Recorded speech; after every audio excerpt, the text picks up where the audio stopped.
Hello guys, good morning everyone. Welcome to English class online with me, Mrs. Dea. Okay, so now guys, today we are going to learn about SOP. Yes, this formation we are going to learn about SOP or review about SOP that you have got in the last meeting. So what is SOP? Standard Operating Procedure. Okay, for the definition, SOP is a set of a step-by-step instruction compiled by an organization to help workers carry out complex routine operation. In bahasa, jadi SOP itu adalah salah satu dari semacam pengaturan atau aturan yang dibuat dengan sengaja yang di dalamnya itu ada langkah-langkah atau instruksi yang memang dibuat untuk salah satu atau sebuah organisasi, bisa perusahaan misalkan gitu ya, dan itu digunakan untuk membantu para pekerjanya untuk bisa mengerjakan rutinitas pekerjaannya itu dengan benar sesuai dengan yang seharusnya gitu ya. Okay, and next it is purpose. Tujuan. What is the purpose of SOP? Apa sih tujuan dibuatnya SOP itu? Tujuannya adalah to achieve efficiency, quality, output, and uniformity of performance. Jadi untuk mencapai efisiensi atau kualitas dari hasil yang didapatkan dari kegiatan yang dilakukan biasanya. Ya, jadi harus ada hasilnya dengan yang didapatkan dengan baik, makanya harus ada SOP-nya supaya jelas. Gitu. Okay. And clear ya. And the next one is content of SOP atau isinya. Apa aja sih isi dari SOP itu? And for the content, it's usually used like purpose or policy. Ya, in bahasa is tujuan, ada tujuannya biasanya. Lalu scope itu adalah cakupannya atau ruang lingkupnya. And then definition, ini biasanya optional, ada yang ada atau yang tidak. Itu definisi dari si SOP-nya itu. Lalu authorities or responsibilities adalah tanggung jawabnya ya. Lalu procedures yaitu langkah-langkahnya in bahasa. And then forms ini adalah bentuknya, ini juga optional. And the last one is reference itu adalah referensinya ya. Nanti kita akan lihat lebih jelasnya lagi. Okay. And the next one is purpose. Okay, what is purpose? Tadi kita sudah bahas, yang pertama itu adalah purpose. Nah, purpose itu adalah biasanya dia menyatakan tentang objektif, tujuan atau alasan dari si procedure itu. Objective or reason for the procedure. Biasanya kita bisa lihat di sini contohnya, there is an SOP for entry, exit in production and quality control area in pharmaceutical industry. Di sini contohnya purpose-nya adalah to lay down the procedure for entry, exit in production and quality control area.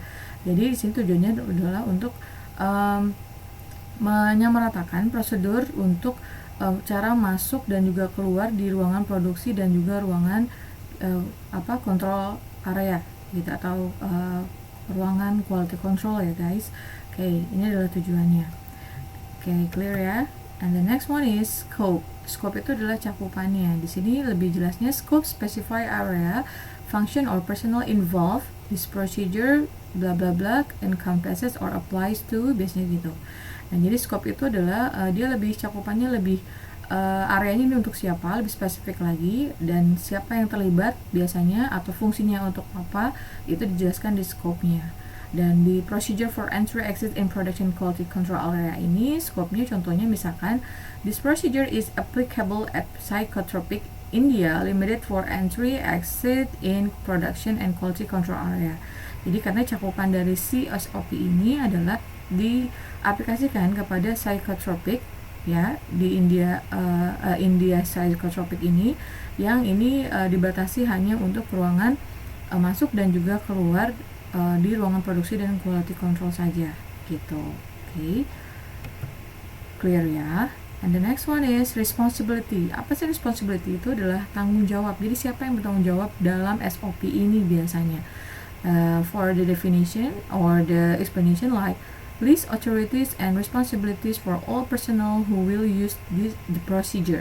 Jadi responsibility adalah daftar dari kebijakan dan juga tanggung jawab untuk semua personel yang akan menggunakan prosedur ini. Jadi siapa yang bertanggung jawab. Nah, di sini contohnya adalah for the SOP in procedure for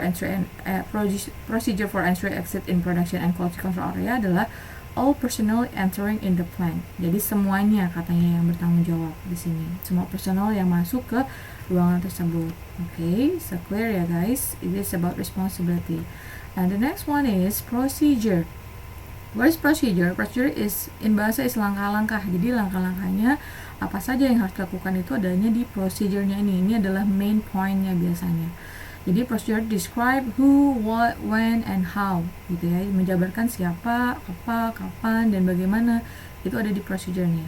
So, in the procedure, for the example in the this SOP yang tadi kita sudah bahas untuk masuk ke ruangan quality control area dan production ini, contohnya adalah salah satunya secondary gowning before entering in manufacturing in filling area. Ini adalah gowning procedure yang kedua, tahapan kedua sebelum memasuki ruangan filling area dan manufacture-nya. Di sini pertama ada cover slippers, the person shall wear nose mask, wear gloves, sanitize hands. Nah, ini adalah procedures-nya. Jadi langkah-langkah yang harus dilakukannya. Okay, so clear about procedure guys.